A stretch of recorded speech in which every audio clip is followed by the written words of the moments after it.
आज से 1 साल पहले मैं इस्लामाबाद की एक लड़की से सोशल मीडिया पर बात करने लगा।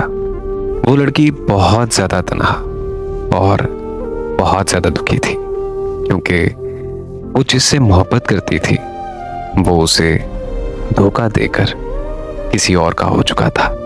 शायद उस वक्त उसे किसी सहारे की ज़रूरत थी, इसीलिए वो मुझसे अपना दुख दर्द शेयर करने लगी। वो मुझे रोज़ बिला नागा कॉल करती थी और हम दोनों घंटों घंटों तक बातें करते थे। मैं बहुत ज़्यादा कोशिश करता था कि वो मेरी बातों से खुश रहा करे, और बिल्कुल ऐसा ही हुआ। वो मेरे साथ खुश रहने लगी। वक्त गुजरता गया और उसे मेरी आदत और मुझे उससे मोहब्बत हो गई। फिर हम दोनों ने एक दूसरे से मिलने का फैसला किया, तो वो मुझसे मिलने के लिए इस्लामाबाद से लाहौर आ गई। लाहौर में हमने एक साथ बहुत अच्छा वक्त गुजारा और फिर पूरे 2 दिन बाद वो इस्लामाबाद वापस चली गई। उसके वापस चले जाने के बाद हम में बहुत ज़्यादा लड़ाइयाँ होने लगी। लड़ाइयों की वजह उसका गुजरा हुआ कल था, क्योंकि उसे ये लगने लगा था कि मैं भी उसी इंसान जैसा हूँ जिसने उसे धोखा दिया था।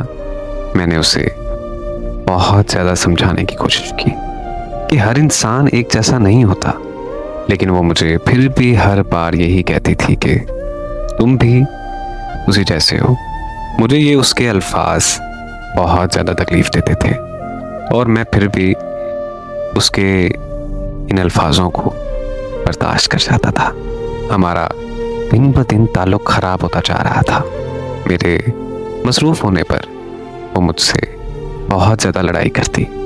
शायद उसे लगने लगा था कि मैं किसी और को टाइम देता हूँ, लेकिन मेरा खुदा गवाह है कि मैं सच में मसरूफ़ होता था, क्योंकि मैं नौकरी करता हूँ और मर्द को अपना घर चलाने के लिए काम करना पड़ता है। लेकिन वो चाहती थी कि मैं सिर्फ उसी से ही बात करता रहूं। फिर मेरा वीज़ा आ गया और मैं बाहर के मुल्क जाने की तैयारियां करने लगा। जब उसे पता चला तो उसने मुझे जाने से रोक दिया और मुझे उसने ये यकीन दिलाया कि अब वो मुझसे लड़ाई नहीं करेगी।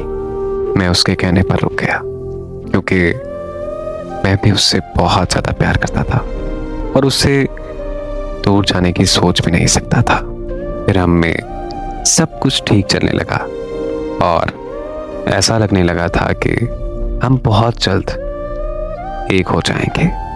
लेकिन कुछ दिनों बाद फिर से वो बात बात पर मुझसे लड़ाई करने लगी। इस बार लड़ाइयों की वजह एक बार फिर से उसका गुजरा हुआ कल था। वो उस लड़के से फ़ोन पे राब्ते में थी। इस लड़के ने उसे धोखा दिया था। वो लड़का किसी और से शादी करने जा रहा था, फिर भी वो लड़की उससे राब्ते में थी। जब ये सब मुझे पता चला तो मैंने उसे कुछ नहीं कहा, क्योंकि आज से 6 साल पहले मैं भी ऐसे वक्त से गुजर चुका हूँ। इसलिए मैंने उससे कोई सवाल नहीं किया और मैं बस खामोश रहा।